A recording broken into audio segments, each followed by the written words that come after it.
Welcome back to Salemburg, North Carolina. And you picked a good time to stop by. You're asking why? Because it is Christmas. Yes, all over town. People are putting up all kinds of Christmas decorations. The stores are packed with every kind of toy and Christmas gift you can ever think of. And Christmas parties are going on all over the place. Ah, while also practicing social distancing.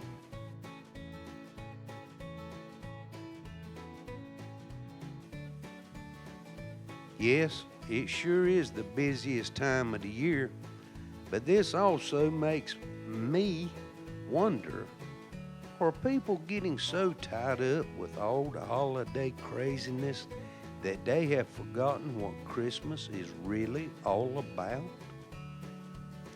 I know one individual that has, and her name is Bobby Joe.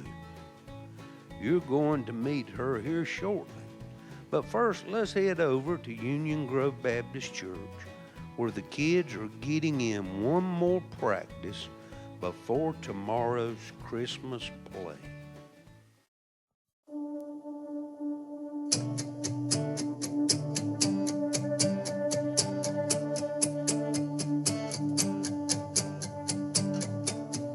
Long ago and late one night, angels came in glorious light, singing songs about a Savior that was born. He came down from heaven above to bring perfect peace and love. Things were changed forever on that Christmas morn. No better news was ever told. God loved us all so much, He gave us His only Son to save us. An angel sang, and shepherds saw, and wise men gazed about. God knew everything we needed, and so He sent us Jesus, the greatest gift in all the world is with us now.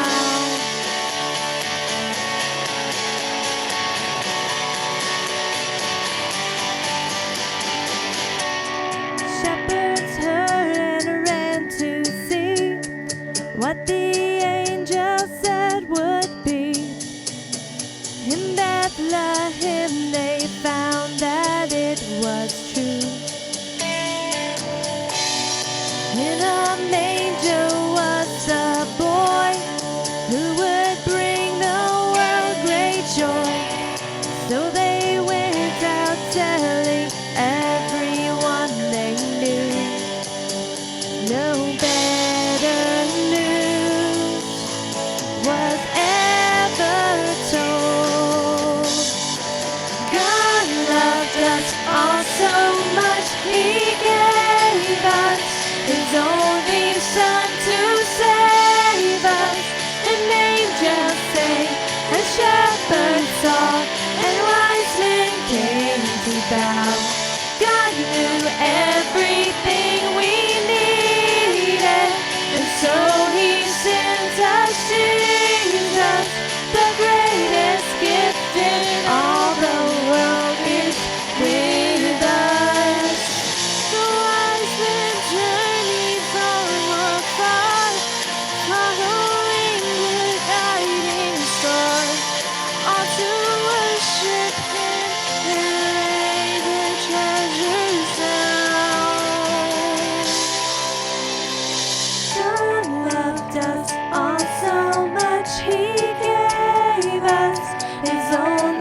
The greatest gift in all the world is with us now.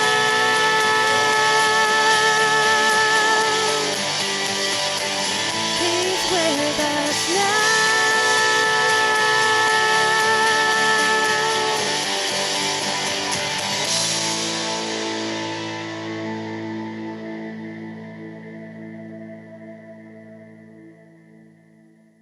Kids, that sounded beautiful, and the rest of you guys did a great job acting it out. But I got a few notes to go over with y'all. Pay attention, or you're going to get us in trouble. I'm a sheep. All I have to do is sit here, make sheep sounds, and look cute. Well, you're doing a bad job at all three of them. Careful, Stephen, or we'll be one shepherd short this year.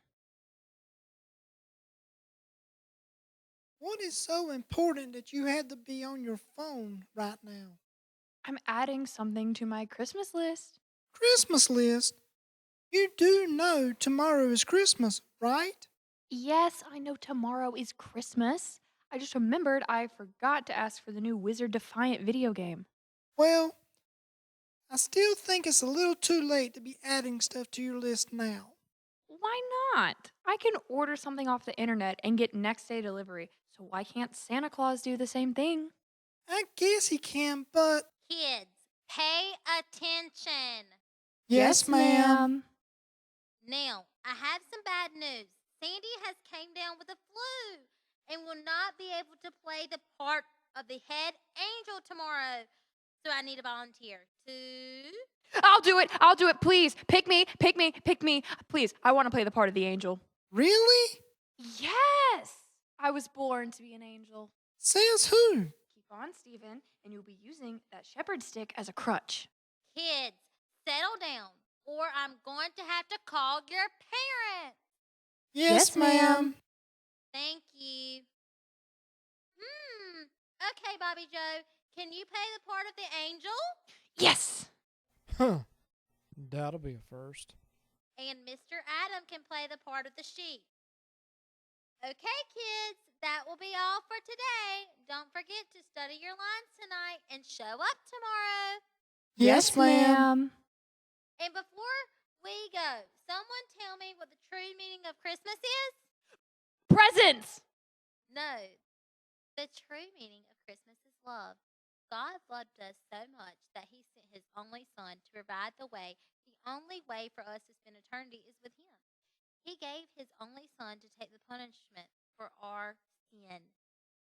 Oh, yeah, right. Sorry, that's what I meant to say. And you're going to play the head angel? Listen, Stephen, you're treading on thin ice.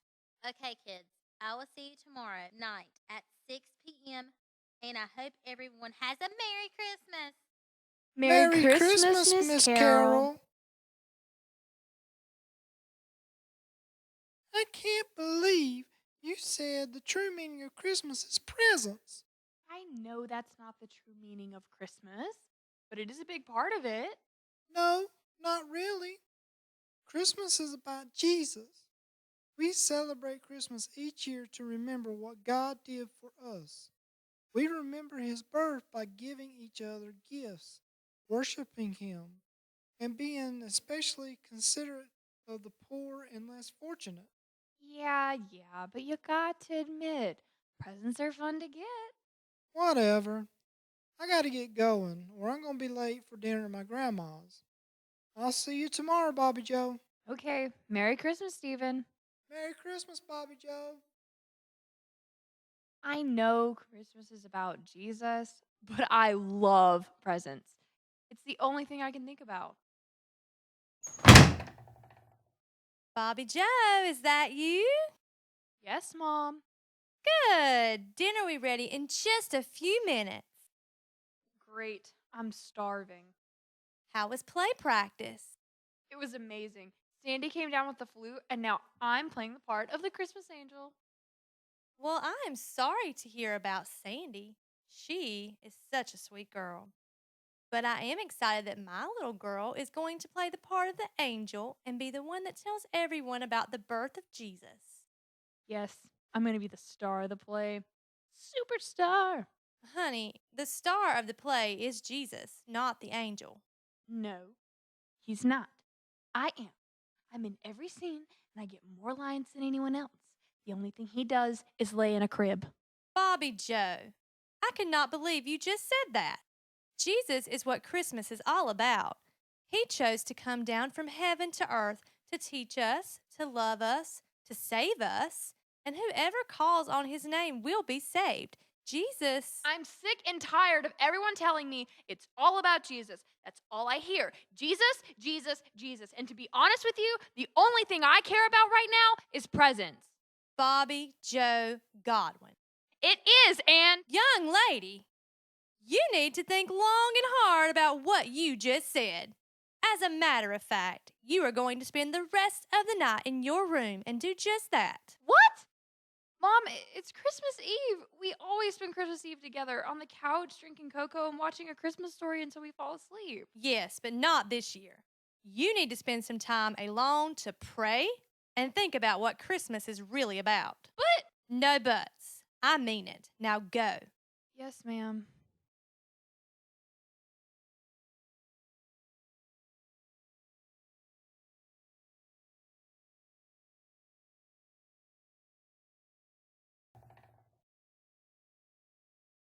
Ugh, I cannot believe my mom did that. We always spend Christmas Eve together. Now I'm spending it alone in my room.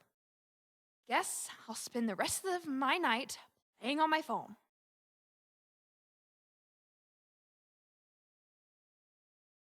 That's weird. Looks like my mom turned my dad off. Okay. I guess I'll just play on my tablet.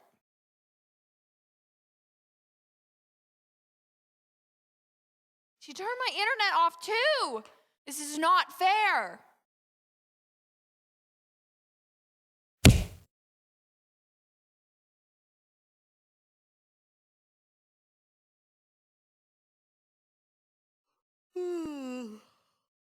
What happened? Where am I? Hello? Hello? Is anyone there? Hey, Bobby Joe.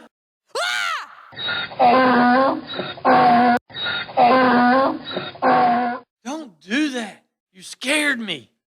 I scared you. You scared me. Wait, did you just talk? Yes. Haven't you ever heard a donkey talk before?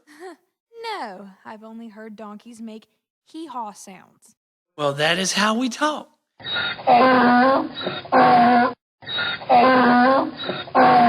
You just don't know how to speak donkey. You're crazy. I'm crazy. You're the one talking to a donkey. Oh, gracious. I must be losing it. Nope. You have to have it before you can lose it. Wait, what? Okay, let's start all over. Where am I, and who are you?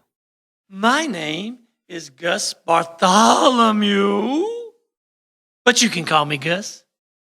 And I have been sent here to help show you the true meaning of Christmas.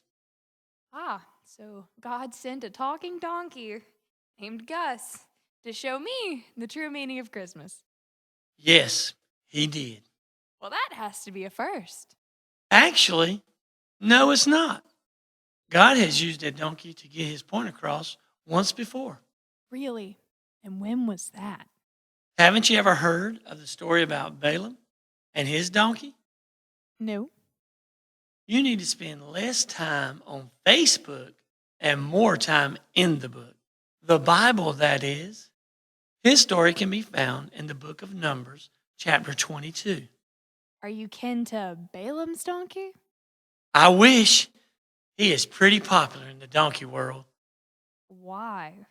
Well, how many other donkeys have you ever heard of that got the opportunity to give their owner a piece of their mind? Well, I get your point. Are you famous like Balaam's donkey? Nope, Then why are you wearing sunglasses at night? because my future is looking bright.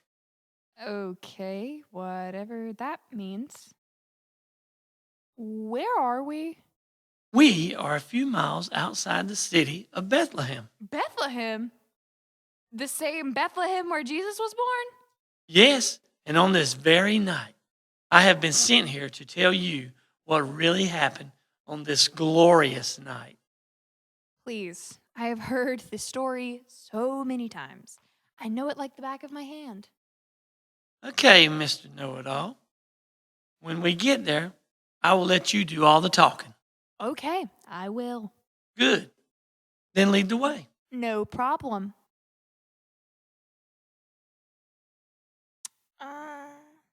Which way do we go? I thought you said you knew the story like the back of your hand. I do, but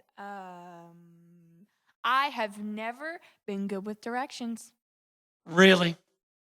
You could have fooled me. Ha ha ha ha. Very funny. Now which way do we go? To find the baby Jesus, we have to follow the star just like the shepherds and the Magi did. Which star? There are millions of them. Look for the brightest star out there. That star? The one way over there? Yes, that star. But it's going to take forever to get there. Oh, come on. We will be there before you know it. Let's go.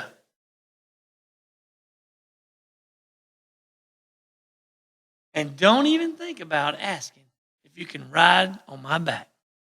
How did you know I was going to ask that? My donkey senses told me. Now come on, we're running late.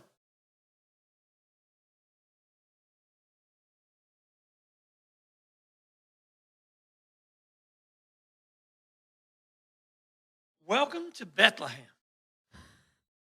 It's about time. What's wrong?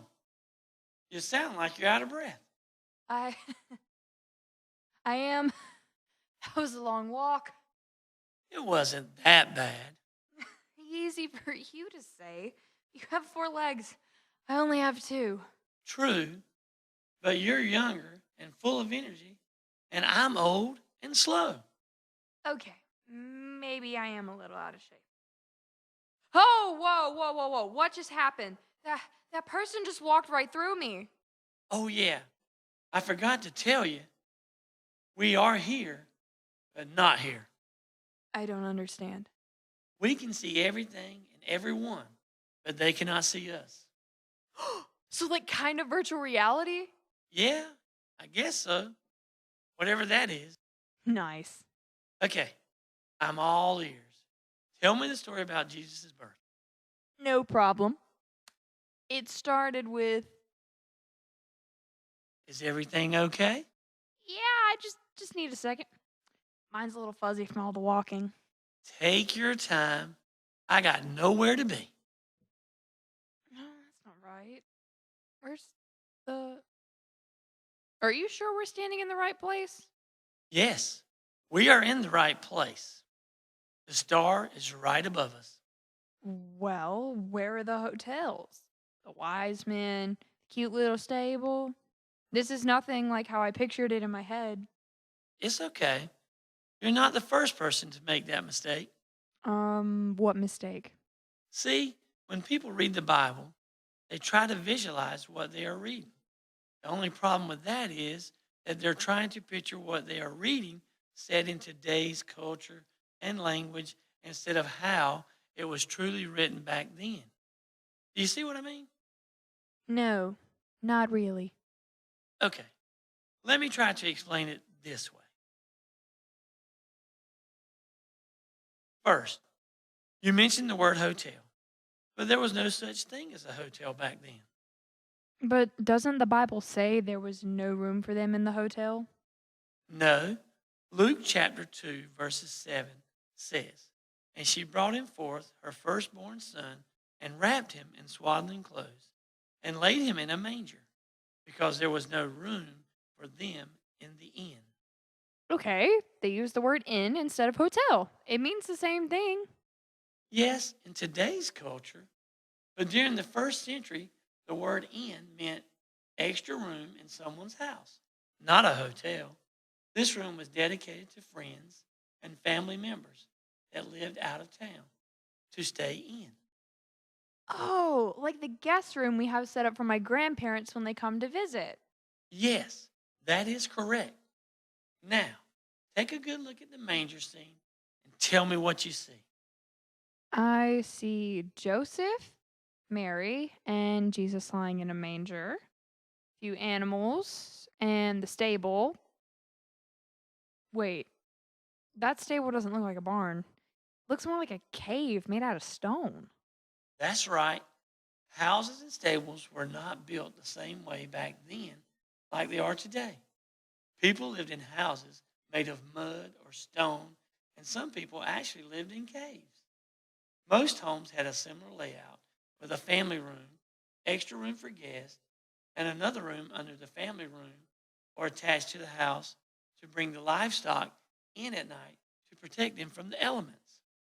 Wow, I bet that was awesome. My mom won't even let me have a cat in the house. She would freak out if I brought a cow or a donkey inside. Oh, no offense.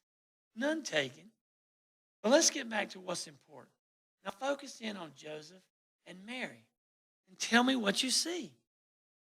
I see a young man that looks tired and is dressed in dark clothes, and a young woman about my age that looks worried and scared. But that can't be right. Mary and Joseph always look so happy and dressed in nice, bright clothes in the nativity scene at church. Are you sure this is right? Yes, it's right. Joseph looks tired because he probably was tired. God gave him the job of protecting his only son.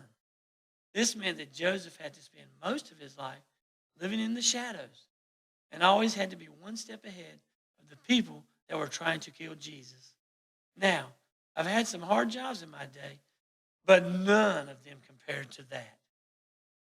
But God promised him that he would be with Joseph every step of the way and give him strength and energy to go the extra mile to keep Jesus safe. And Mary, she was barely a teenager, and God asked her to give birth to his only son and help raise him to become the Savior of the whole world. Now, I don't know about you, but I would be scared out of my mind. But God promised Mary too that he would provide for them and help every day. Wow, that is amazing. But still, why did Jesus have to be born in a stable? You think God would have found a way to have his son born in a palace, or at least somewhere nicer than a barn? That's what a lot of people thought. But God wanted to show us that Jesus came to earth not just for the rich and powerful, but for the poor and downtrodden too. 2 Corinthians chapter 8, verse 9 says that. For you know the grace of our Lord Jesus Christ, that though he was rich, yet for your sake he became poor, so that you, through his poverty, might become rich. I understand, but a stable? Really? Just the thought of sleeping beside all those animals, waking up to smell cow poop, ooh, it makes my skin crawl. Well, I have a feeling that this was also foreshadowing of Jesus' future. How can cow poop be a foreshadowing of Jesus' future? Not the cow poop part. I'm talking about the animals. Okay, you lost me again. Back in the Old Testament days, people would sacrifice animals as an offering to God to ask for forgiveness and give thanks for all his many blessings. Jesus came to earth to be the ultimate sacrifice. His blood was shed to cover everyone's sin. He broke the veil that separated us from God. Wow, I never thought about it like that before. He did that for everyone? Yes, I wonder what it was like to be there when they crucified Jesus. you are about to find out. Find out what? Gus, where did you go? Whoa, I don't think we're in Bethlehem anymore. Gus, please quit playing games. Where did you take me now? Welcome to Jerusalem. Jerusalem? What am I doing here and who are you? My name is Simon of Syrian, and I'm here to tell you about the day Jesus was crucified. Simon, that name's not ringing any bells. I was the man that helped carry the cross for Jesus. You did? You watched them crucify Jesus? Yes, What was it like to witness something like that?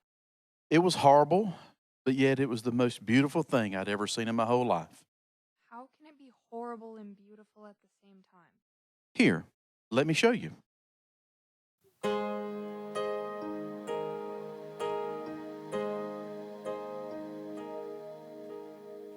Walking on the road to Jerusalem, the time had come to sacrifice again. My two small sons, they walked beside me on the road. The reason that they came was to watch the Lamb. Daddy, Daddy, what will we see here?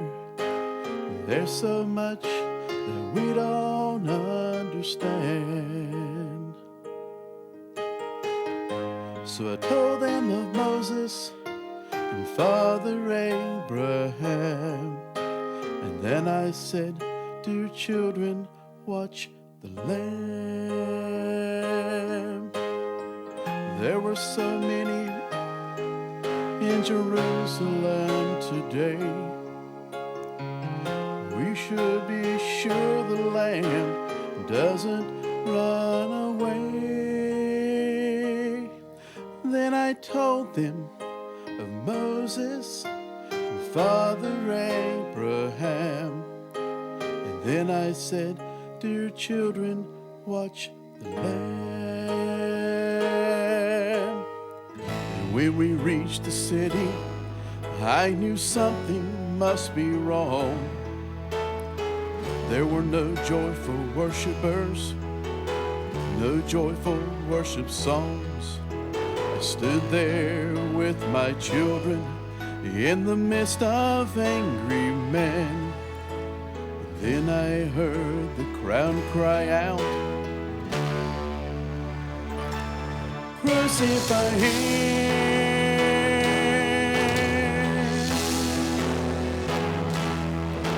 We tried to leave the city, but we could not get away. Forced to play in this drama, a part I did not wish to play. Why upon this day were men condemned to die? Why were we standing here where soon they would pass by? I looked and I said, even now they come. The first one cried for mercy, people gave him none. The second one was violent, he was arrogant and loud. I can still hear his angry voice screaming at the crowd. And someone said, there's Jesus, and I scarce can believe my eyes. A man so badly beaten, he barely looked alive. Blood poured from his body, from the thorns upon his brow, running down the cross and falling to the ground. I watched him as he struggled. I watched him as he fell.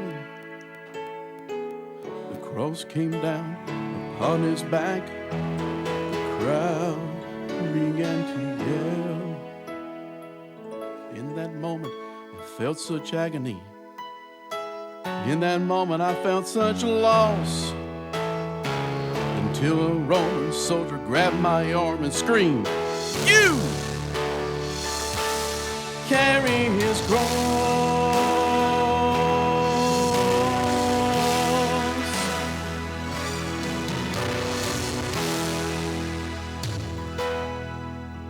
At first, I tried to resist him. Then his hand reached for his sword. And so I knelt and took the cross from the Lord. I placed it on my shoulder and I started down the street. The blood that he was shedding was running down my cheek. Then they led us to Golgotha. They drove nails deep in his feet and hands. And upon the cross I heard him pray, Father, forgive them. Oh, now I have never seen such love in one another's eyes. And to these hands I commit my spirit, he prayed, and then he died. I stood there for what seemed like years. I lost all sense of time until I felt two tiny hands holding tight to mine. The children stood there weeping. I heard the oldest say, Father, please forgive me. The lamb ran away.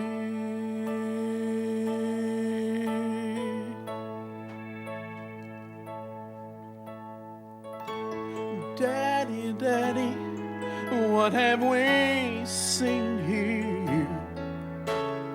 There's so much that we don't understand. So I told them of Moses and Father Abraham. And then I said, dear children, watch the land.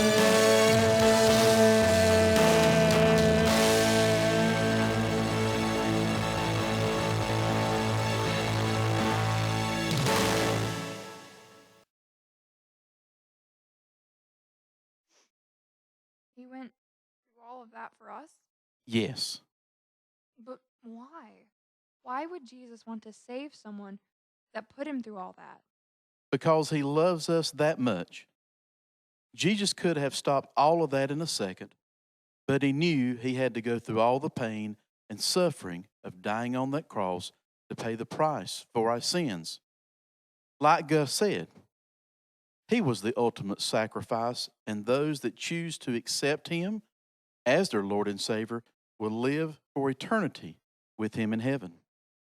Yes, but why did he have to die? Bobby Joe, Jesus' death was not the end, but only the beginning. How is that possible? Don't you see? Jesus did die on the cross, but the story does not end there. 3 days later, he rose again, walked out of the tomb, and more alive today than he's ever been. His death won the battle over heaven and hell. He is alive. He is alive. He is? Did you see him walk out of the tomb? No, but she did.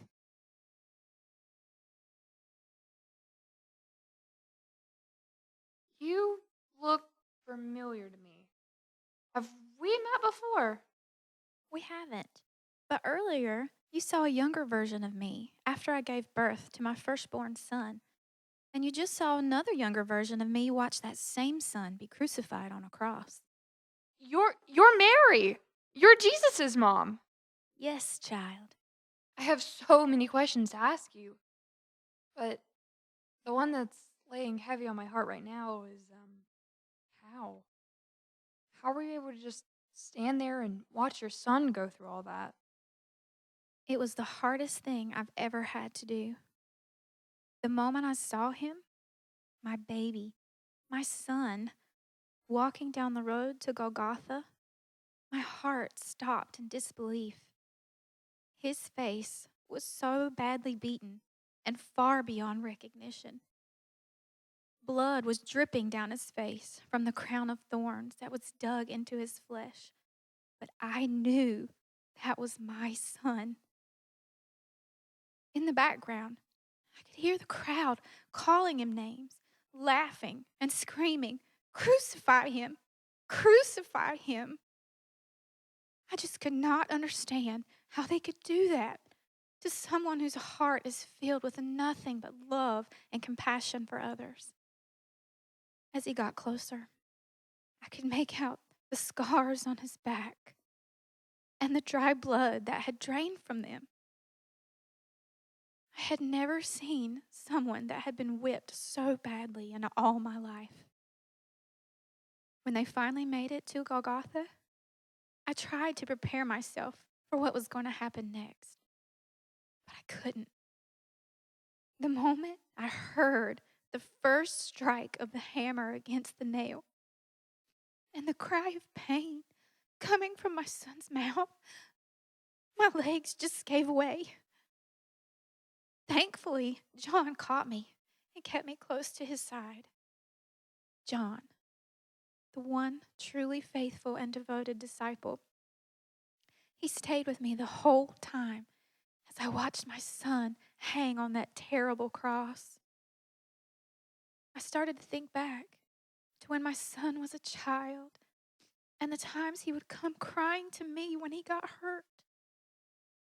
I would always hold him, kiss him, and tell him everything would be okay. And now all I could do was just stand there and watch him suffer. I felt so helpless. The only thing I could do was pray and beg God to let my son's suffering end soon. At that moment, I heard my son say, "Father, forgive them, for they know not what they do." Then he looked over at John and said, "John, behold your mother." Then he looked at me and said, "Mother, behold your son." Even though he was going through so much pain and knowing the end was near, he was still thinking of others and making sure they would be well taken care of. His head then turned to the heavens, and his final words were, "Father, into thy hands I commend my spirit." And it was finished. My sweet baby boy was gone from this earth and back home with his heavenly Father. No more would he have to worry about people trying to kill him, and no more would he feel any pain or suffering. He was home. And at that moment, I knew the prophecy had been fulfilled. My son, the one that came from heaven to earth, the one that turned the whole world upside down, and the one that was the ultimate sacrifice, had done it. His blood covered everyone's sins. And for that reason, I owe my life and everything to him. I will never forget that day or the precious blood that was shed for all of us.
but in 3 days he breathed on death and he rose to stand in my defense.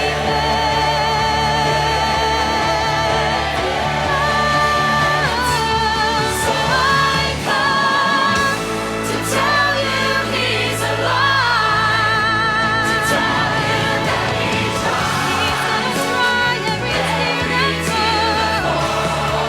hallelujah. So I come to tell you that he's gonna shout and to obey. He's coming back for you. Yes, I come to tell you that he's shout and to obey. He's coming back for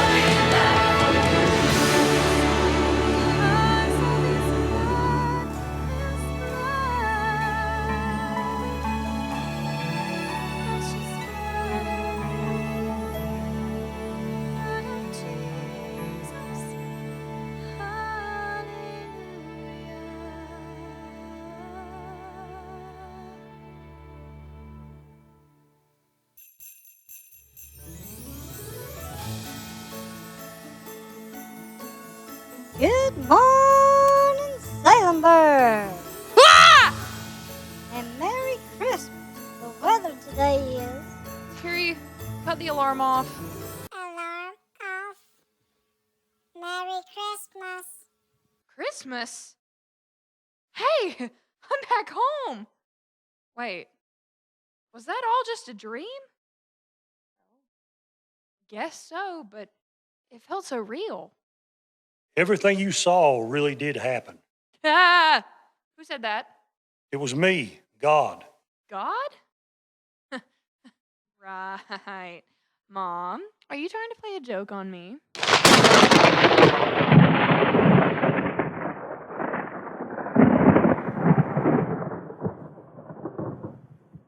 Okay. I'm sorry. It is you. But why have you waited till now to talk to me? Bobby Joe, I have been talking to you for a long time now. When? I've never heard your voice before. Yes, you have. You just haven't been listening. When? The true meaning of Christmas is love. God loved us so much that he sent his only son to provide the way. The only way for us to spend eternity is with him. He gave his only son to take the punishment for our sin. Christmas is about Jesus. We celebrate Christmas each year to remember what God did for us.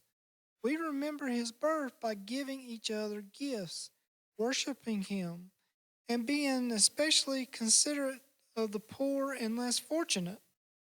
Jesus came to the earth to be the ultimate sacrifice. His blood was shed to cover everyone's sin. He broke the veil that separated us from God. Yes, because he loves us that much. Jesus could have stopped all of that in a second, but he knew he had to go through all the pain and suffering of dying on that cross to pay the price for our sins. My son, the one that came from heaven to earth, the one that turned the whole world upside down, and the one that was the ultimate sacrifice, had done it. His blood covered everyone's sins. And for that reason, I owe my life and everything to him. Bobby Joe, Jesus is what Christmas is all about. He chose to come down from heaven to earth to teach us, to love us, to save us, and whoever calls on his name will be saved. Jesus is calling you, Bobby Joe. You keep running away from him. Please stop running and listen. I don't remember hearing my mom say that last part. That's because you stopped her before she could finish talking. Well, she's right. I've been running away from you my whole life. Why, Bobby Joe? I don't know. I just want to live my life my own way and by my own rules. And how has that been working for you so far? Not so good. always end up screwing things up or hurting someone's feelings or hurting my own self. Stop running, Bobby Joe. Let me come into your life and I will change it forever. I will lead you to places you thought you would never go, and you will do things you thought you could never do. Huh. If only you knew half the things I've done, you wouldn't want me. Bobby Joe, I know everything about you, all you have ever done, and I do want you. There is no sin that my son's blood did not cover. Is it truly as simple as that? Yes, but by doing this, you will have to turn away from your old life and focus on your new life as a follower of Christ. Now, this doesn't mean that your life is going to get easier. It will actually probably get a little bit harder, because the more you grow to know me, the more the devil will try to get in your way. But I promise you, I will be with you every step of the way. Do you think you are ready for this? Yes, more than anything. Welcome home, Bobby Joe. We have been waiting for this day.